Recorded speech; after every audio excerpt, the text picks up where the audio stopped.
my channel karena semuanya ada di sini. So di video kali ini aku bakalan ngebahas tentang daerah kewanitaan lagi. Setelah sekian lama aku udah pernah bikin video tentang daerah kewanitaan, yaitu sekitar daerah kewanitaan, selangkangan dan pantat dan kawan-kawannya.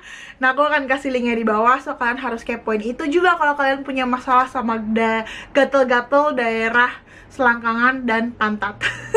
Pokoknya intinya di video ini gue akan ngebahas tentang keputihan. Karena jujur gue banyak banget dapetin komen, "Kak, bahas tentang keputihan dong, keputihan. Oke, di video ini gue akan bahas tentang keputihan. So, sebelum kita mulai, langsung aja kalian jangan lupa untuk subscribe channel aku. Pastiin kalian like video ini dan langsung aja kita mulai yuk. Oke, kalau misalkan kalian mengalami yang namanya keputihan, gak usah malu, gak usah worry. Karena hampir semua para wanita pasti pernah mengalami yang namanya gatal di daerah kewanitaan dan mengalami keputihan. Jadi kalian gak usah malu dan gak usah worry sama yang namanya keputihan. Karena sebenarnya keputihan itu bisa diatasi. Kalau gue mengalami keputihan berarti gue jorok dong? Enggak, karena ya bisa jadi lo jorok, bisa jadi. Tapi sebenarnya keputihan itu bisa dari segala faktor. Bisa juga dari karena stres, abis itu iklim yang berubah secara drastis. Kalau misalkan kalian traveling terus tiba-tiba kalian misalnya ke Eropa, ke musim dingin, terus tiba-tiba keputihan, itu bisa jadi karena faktor cuaca juga. Faktor makanan yang kalian konsumsi itu nggak sehat bisa juga. Banyak faktor yang mengakibatkan keputihan. Sebenarnya daerah kewanitaan kita itu adalah organ yang pintar. Kenapa gue bilang pintar? Karena daerah kewanitaan kita itu bisa membersihkan dirinya sendiri tanpa kita harus menggunakan sabun yang dijual di supermarket gitu ya, di pasaran untuk pembersih daerah kewanitaan. Tapi gue ngerti banget kalau misalkan kita itu sering kemakan iklan, oh supaya wangi daerah kewanitaan kita, dan pasti kita juga mau kalau daerah kewanitaan kita tuh wangi. Daerah kewanitaan kita itu punya wangi yang khas. Cuman kalau misalkan wanginya udah berbau, udah nggak enak gitu ya, udah kayak amis-amis gitu, berarti udah nggak sehat itu daerah kewanitaannya. Oke, yang pertama, gue akan ini sama sekali nggak di-endorse ya, sama sekali nggak di-endorse. Gue udah pernah mention di video tentang yang gatel soal selangkangan, kalau gue suka banget sama yang namanya betadine cuci daerah kewanitaan. Kenapa? Karena waktu Elva itu hamil, ya perlu kalian ketahui kalau orang hamil itu sering banget keputihan, bahkan tuh sampai gatel banget gitu gara-gara hormon gitu. Jadi waktu Elva hamil, tapi gue lagi nggak hamil ya, entah kenapa gue berdua tuh sama Elva tuh gatel banget itu tuh daerah kewanitaan, super gatel, kayak tuh pengen digaruk. Kalau digaruk tuh kayaknya enak banget gitu, tapi tuh gatel banget sumpah, sampai keputihannya tuh kayak ini. Apa sih tuh makanan yang tahu-tahu tuh yang suka pakai gula merah, kembang tahu. Pokoknya kayak gitu deh, pokoknya saking udah gatelnya dan udah nggak bangetnya gitu. Terus akhirnya kita pergi, wah itu kita lagi di mall. Habis itu kita berhenti ke Watson atau Guardian, gue lupa, untuk beli sabun betadine. Habis itu kita ke WC, kita berdua cuci cebok gitu ya pakai sabun betadine, abis itu langsung hilang, bener-bener hilang. Sejak itu gue tahu bahwa betadine itu adalah bagus banget dan dia juga nggak pakai parfum sama sekali, jadi bagus untuk daerah kewanitaan. Jadi perlu kalian coba beli sabun betadine. Dan yang kedua, ini gue punya Lactasit nih. Kenapa gue bilang ini bagus? Soalnya ini juga nggak pakai parfum. Menurut gue nih dia juga banyak macamnya nih. Ada yang gini nih, protecting. Terus aku punyanya yang ini.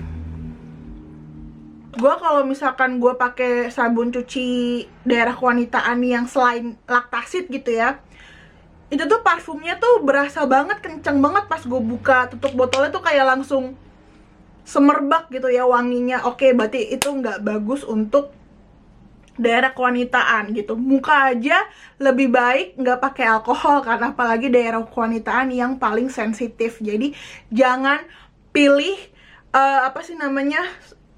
cuci daerah kewanitaan kalian, sabun daerah kewanitaan kalian yang banyak mengandung alkohol atau parfum. Caranya taunya gimana? Ketahuan deh bedanya kalau misalkan dibuka tuh langsung kayak nyenget gitu tuh wanginya, itu tuh udah nggak bagus. Terus udah kayak gitu waktu pas gue hamil, awal-awal kehamilan tuh daerah kewanitaan gue tuh gatel banget dan keputihannya tuh banyak banget kata dokter gue. Dan emang tuh gatel banget parah gitu. Terus akhirnya dokter gue itu nyaranin gue pakai yang ini nih, Lactaxi yang protecting ini, yang ini. Dan langsung aja beberapa hari setelah gue pakai ini, gue langsung sembuh, buh. Tapi gue juga dikasih minum apa sih namanya, obat yang dimasukin ke daerah vagina gitu. Tapi kalau misalkan kalian udah pakai sabun betadine gak mempan, pakai Lactasit juga gak mempan, berarti kalian perlu namanya bantuan medis. Jadi kalian pergi ke dokter. Dokternya dokter apa kak? Spesialis kah? Enggak usah. Kalian pergi aja ke dokter umum. Kalian bilang kalau misalkan kalian tuh keputihan, habis itu gatel, gimana kalian ceritain ke dokter. Nanti kalau misalkan kalian ke dokter, kalau kalian sudah nikah, pasti kalian akan dikasih obat yang dimasukin ke vagina. Atau kalau misalkan kalian yang belum menikah, kalian akan dikasih obat minum. Jadi again, kalian gak perlu malu untuk ke dokter atau cerita tentang keputihan kalian, karena itu keputihan itu adalah hal yang wajar yang hampir semua wanita mengalami keputihan. Jadi kalian gak usah kayak malu gitu. Oh ya, gue mau cerita ini dari teman-teman gue yang di sini. Mereka tuh pakai sabun daerah kewanitaannya itu, mereka pakai sabun Dove yang batangan. Nanti aku akan tampilin sabunnya kayak gimana. Pokoknya sabun Dove yang batangan yang original itu dia pakai sabun itu untuk mencuci daerah kewanitaan. Katanya sih bagus, tapi gue belum pernah coba. Kalau kalian udah pernah coba atau kalian mau coba, pernah denger juga, please komen di bawah karena aku pengen tahu. Abis itu yang harus dihindari untuk mengatasi dan mencegah keputihan adalah tadi parfum udah. Kalian pilih pembalut, abis itu panty liner yang tidak ada parfumnya, oke? Itu juga sama aja kalian menggunakan parfum. Kalian harus lihat pokoknya pembalut kalian, pokoknya yang berhubungan dengan daerah kewanitaan kayak panty liner, softtek, tampon, jangan menggunakan parfum. Kalau misalkan kalian gak bisa baca ini ya, apa sih namanya, ingredientsnya, pakai parfum atau enggak, kalian cium aja itu barang softtek atau panty liner atau tampon kalian, wanginya tuh wangi banget atau enggak gitu. Gue sih selalu suka kalau di Indonesia, gue juga udah pernah mention di video gue yang gatel selangkangan itu, kalau gue suka sama softtek daun sirih. Itu gue suka banget soalnya bikin pantat gue tuh nggak gatel. Tapi sekarang pantat gue selama selangkangan gue udah nggak sensitif, jadi gue pakai apapun aman-aman aja. Tapi kalau kalian punya yang daerah selangkangan dan pantat kalian itu sensitif, kalian aku rekomendasiin banget untuk pakai softtek si daun sirih itu. Again, gue nggak di endorse sama sekali ya, oke. Seberapa sering sih kak Michelle nyuci daerah kewanitaan pakai sabun? Kalau kita mandinya sehari 2 kali, jujur gue tuh cuman cuci pakai sabun tuh malam doang sebelum tidur. Udah gitu doang sih, sekali doang sehari. Gue nggak pernah setiap mandi cuci pakai sabun, karena sebenarnya yang tadi gue bilang, daerah kewanitaan kita itu bisa membersihkan dirinya sendiri. Justru kalau misalkan kita sering-sering pakai sabun itu bisa bikin pH daerah kewanitaan kita itu nggak seimbang. Juga perbanyaklah makan makanan yang mengandung bakteri baik, seperti minum Yakult, habis itu makan yogurt. Itu ngaruh banget, karena waktu pas gue keputihannya banyak di awal-awal kehamilan, dokter gue juga menyarankan untuk minum Yakult dan yogurt sebanyak-banyaknya, karena itu akan membunuh bakteri jahat. Kalau kalian di rumah, kalian gak perlu pakai panty liner. Mendingan kalian gonta-ganti celana dalam 4 kali kek, 5 kali sehari kek. Karena waktu pas gue lagi keputihan tuh, waktu pas awal-awal kehamilan, dokter gue tuh nyaranin gue tuh ganti celana dalam 5 kali sehari kalau bisa gitu ya. Supaya apa namanya tuh, bersih gitu. Dan yang paling penting juga adalah setiap kalian pipis jangan malas untuk cebok. Ceboknya tuh pakai tisu dilap supaya kering. Jadi enggak lembab-lembab gimana gitu. Harus pakai tisu. Nah, misalnya ini daerah kewanitaan kita nih ya.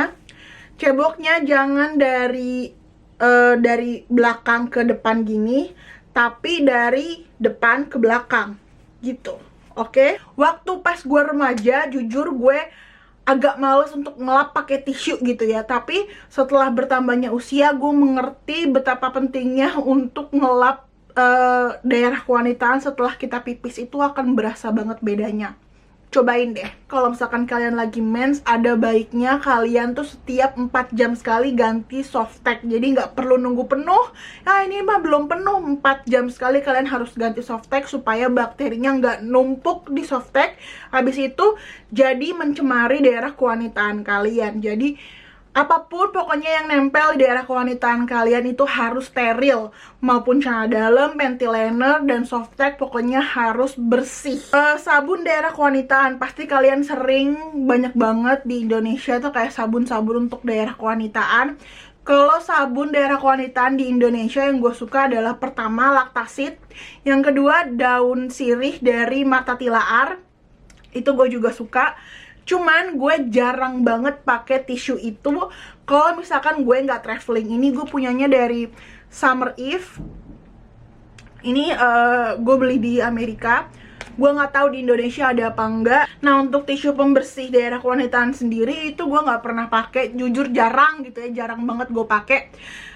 Gue tuh pakai tisu pembersih daerah kewanitaan kalau misalkan gue traveling.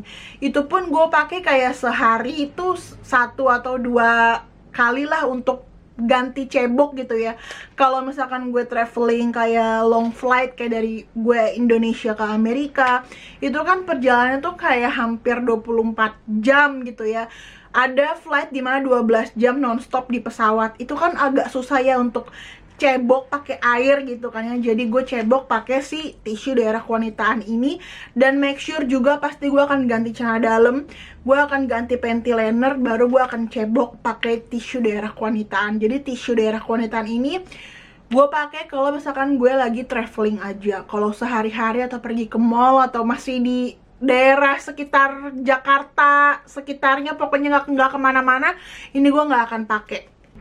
Oke deh geng, itulah tadi video dari aku. Semoga membantu permasalahan kalian. Yang tadi aku bilang, pokoknya jangan malu, jangan takut untuk nanya atau pergi ke dokter karena cuman gara-gara keputihan. Karena keputihan itu adalah wajar banget. Dan hampir semua wanita pasti pernah mengalami yang namanya keputihan. Jadi kalian gak perlu malu. Oke deh geng, sampai jumpa di video berikutnya. Jangan lupa komen di bawah kalau kalian punya pertanyaan. Pasti aku akan sempetin jawab pertanyaan kalian. Dan dadah, love you. Mwah.